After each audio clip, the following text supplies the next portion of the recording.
I look at this week's schedule in the SPHL, and it is truly no rest for the wicked. As the standings have done a bit of a shift, Pensacola is now number 1. Pensacola's got 43 points in 29 games. Peoria's in second with 39 points in 27 games. The interesting thing to me is that Birmingham, the expansion team, the Birmingham Bulls have got better. 18 points in 28 games for them. Fayetteville's got 20 points in 29. Roanoke, West Virginia, 21 points in 28. The Rail Yard Dogs. This, of course, is my Mississippi River Kings jersey. They have 29 points in 29 games. So the great start they were off to is kind of, well, it's kind of gone. They're 7-7-1 at home, 7-7-1 away. Pensacola's 10-3-2 at home, 10-3-1 away. Here's what I mean by no rest for the weary or the wicked, depending on how you look at it. This is tonight's games: Fayetteville at Roanoke, Mississippi at Knoxville, Pensacola at Macon, Peoria at Huntsville, Birmingham at Evansville. Now, with the way that the standings are currently set up, you've got Peoria here. Huntsville is 15-9. So over the next 2 days, they play each other twice. Tomorrow night, there's 5 games, and they're almost identical. Mississippi's in Fayetteville, Roanoke at Knoxville, Pensacola at Macon, Peoria at Huntsville, Birmingham at Evansville. Then on the 21st, so day 3, there's only 10 teams in this league. Day 3, Huntsville is then in Birmingham. So Birmingham's got 2 games in Evansville. Then they're at home against Huntsville. Huntsville's at home against Peoria twice before they go to Birmingham. On the 23rd, so 2 days after that, Huntsville plays again against Evansville. So Huntsville's got 4 games this week.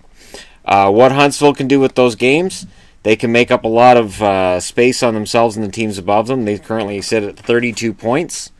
So they're 11 points off the lead, but I mean, if they can string off some wins here, they can get there.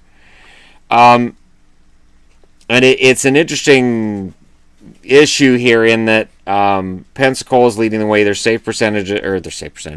winning percentage is a .741, which is pretty darn good. I think, all right, let's take a look at the scoring leaders here for a second. If it'll load. It will. It will. We are mere seconds away from my last video finishing its upload. My internet won't allow me to browse while I'm uploading. So this is where it goes. And I apologize for my lack of coverage of the SPHL lately. It's just in between getting sick and my schedule being kind of turned on its head after that. All right. The number 1 leader in points in the league is Jake Trask of Macon with 38 points. Fayetteville's Jake's Houseworth has 36 points, followed by Andy's tied with Steve Malee, I believe would be the way that would be pronounced. Roanoke, 36 points. John Shivo with 31 points for Fayetteville, and then Dylan Clark, Evansville, 31 points. Goals, Jessica Bernard, Jessyko, so I'm going to say Jessica. 16 goals for Pensacola. Good job, Jessica. Dylan Fox, Mississippi. Come on, Sean, you're wearing the jersey. 15 goals. Jake Trask follows up with Macon, tied with Jake Houseworth and John Shivo. They've all got 14 goals. And those are your scoring leaders. So let's take a look at goaltending leaders, and this will load a lot faster for me now that the other video is done. Tyler Green leads the way in wins with 12 for Mississippi. He's tied with Zoltan Hetenyi of Knoxville with 12. Thomas Scholl of Evansville has 11. Eric Levine has 10 for Peoria, and Huntsville's Keegan Asmunson has 10 as well. Losses, Maverick Parks of Birmingham has 15. Poor Maverick, man. Tyler Green also almost leads the way in losses with 10. So he's playing a lot for the Mississippi River Kings. Then they've got goals against average. Greg Dodds of Pensacola with a 2.13. He's followed by Gordon Defile of Pensacola at 2.16. And Gordon was Player of the Month in the SPHL. Tyler Parks of Peoria is next up with a 2.28 goals against, followed by Thomas Scholl with a 2.56. And Peoria's Eric Levine follows up with a 2.60. Save percentage, Greg Dodds of Pensacola, 932, followed by Tyler Parks of Peoria with 929, and Gordon Defile, 925 of Pensacola. Eric Levine of Peoria, 921. I'm going to go ahead and go out on a limb and say that Peoria and Pensacola have pretty solid defense cores and pretty solid coaching and maybe some good goaltending. Maverick Parks still leads the way in terms of goaltenders facing too many shots. He's faced 767. He is 69 saves, or 69 saves. That's just the saves, not shots, that's saves. 767, he's 69 ahead of Zoltan Hetenier of Knoxville, who's at 698, ahead of Tyler Green of Mississippi with 656, and we've established Tyler Green's playing most of the games for Mississippi. So that's how far that's going. Let's take a look at their special teams. Special teams in the professional league down here. Power play. Does it allow me to rank it by who's the best power play? Yes, it does. Look at that. Good job. Macon Mayhem, 24.07% power play. Huntsville's next with 22.5, followed by Evansville at 20.8. Pensacola's only got a 12% power play. So if they can get that 12.4% power play running, Pensacola can run away from the rest of the league. Penalty kill. Let's go ahead and organize these by the number. And the number one penalty kill in the league with 88% is Knoxville, followed by Mississippi with 86.9, and then Peoria with an 86, followed by Pensacola with 83.87. So the special teams game, Pensacola isn't ahead, but the overall standings, they are. If I had a power rankings, odds are I'd have Pensacola at the top of it, or Peoria. Either or. In terms of goal differential, Pensacola's at a 30, and just doing a quick scan, yeah, that's the best in the league.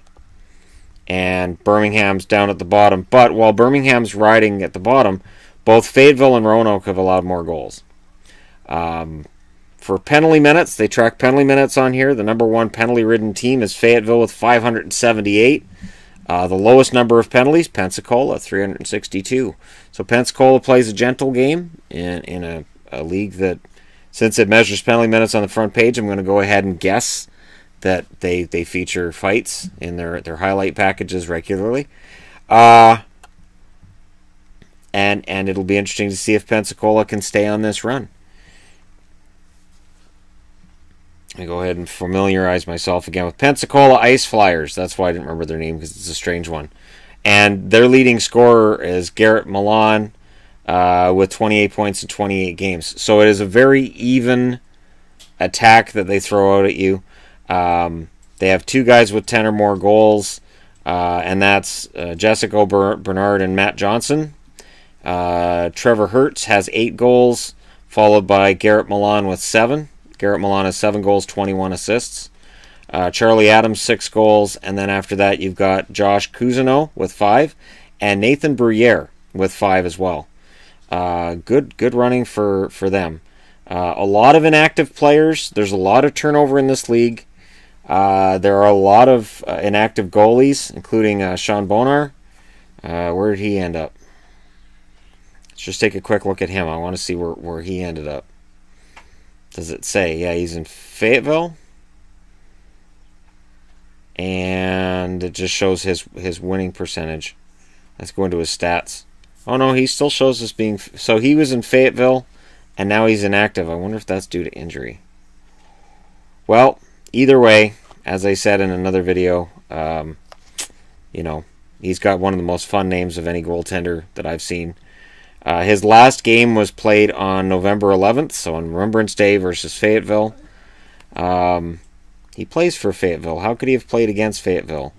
Maybe that's why they got rid of him. He took the net for the wrong team. No, Pensacola.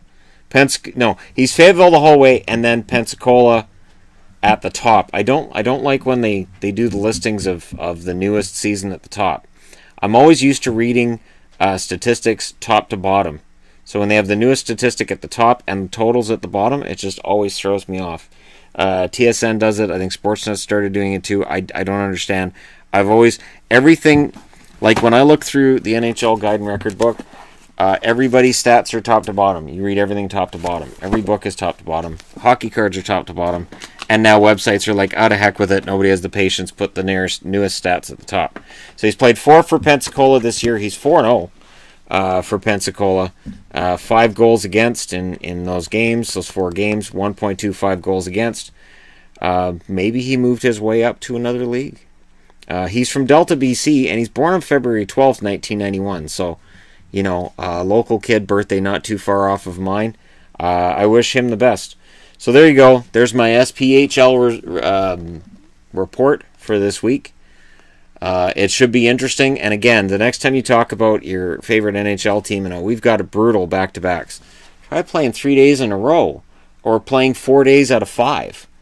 I understand this is, you know, a league of teams that are in a relatively smaller area, but still, these guys are riding buses and not making a lot of money now compared to the NHLers. So there you go. Let me know what you guys think in the comments section below. SPHL. This is where the dream lives.